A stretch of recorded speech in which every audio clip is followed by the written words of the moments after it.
Good morning भाभी। Good morning. What happened? Morning में आप राक्षस जैसा हाई हाई क्या कर रही हो?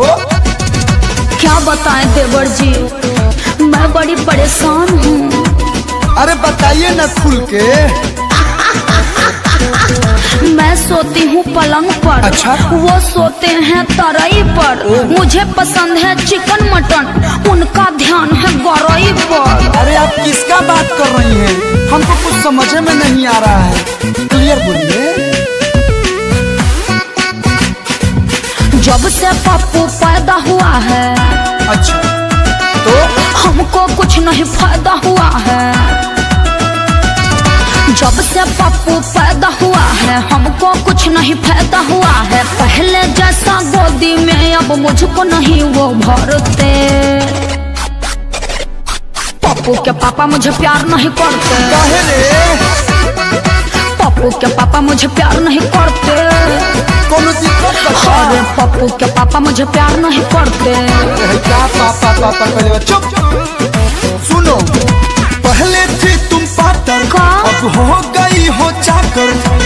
समझ रही हो ना? थोड़ा थोड़ा। पहले थी तुम पातर, अब हो गई हो चाकर। पाजा में पकड़ाती नहीं, कल बचे थे मरते मरते। अरे ये क्या बोल रहे हो? अरे वो कहा है कि कल आपने ऐसा हक किया कि उनका सांसियां उजिया गया था। चुपिए देवर जी। इसलिए भैया मेरे प्यार नहीं करते। Oh no. इसलिए भैया मेरे प्यार नहीं करते। तो मैं क्या करूं? मॉर्निंग में हनी डाल के हॉट वाटर पिया करो। हनी? अरे मध रे, मधुमक्खी के छाता से निकलेला जवान। अच्छा। रामदेव जी का शो देखो कर रही हूँ योगा। जल्दी से पतली हो जाऊं, कोई दूसरा सलूशन होगा। हेलो गूगल, पतला होने का उपाय बताओ। हाँ, सबसे पहले तेल मसाला भौजी छोड़े के पड़ी। अच्छा? चावल रोटी से अब मुंह तहरा मोड़े के पड़ी। आही दादा, तो हम का खा के जियब हो? गाजर खा, मुरई खा, चुकंदर खा, खीरा खा। बात एकरा ले पेट थोड़ी न भरी। तो सबसे घरेलू उपाय ऊ का हो? दिन में तेरा हाली रह, सीढ़ी पर चढ़ते उतरते। पप्पू के पापा मुझे प्यार नहीं करते। कैसे करेंगे बोलो? पप्पू के पापा मुझे प्यार नहीं करते। अरे जो बोल रहा हूँ करो ना। अब लागत है तारा रेप करके समझावे के पड़े। रेप? रैप रैप पहन के सेक्सी ड्रेस, उनका मूड कर दो फेस। क्या? जब गरम रहेला ट्रिगर, कोई देखता नहीं है फिगर। ए देवर जी, असली नहीं ना बोलिए। दिखा दो, सटा दो। क्या? लाज का पर्दा हटा दो। नो। तुम क्या चीज हो भाभी, मेरे भैया को बता दो। हाँ, मुझे शर्म आती है। अरे शर्म आइबू तो खाइबू कैसे? सुनिए ना, हमरा लागेला बहुते लाज ई सब करे में। बात बिना उनका मर्जी के पजामे धरे में। ओके।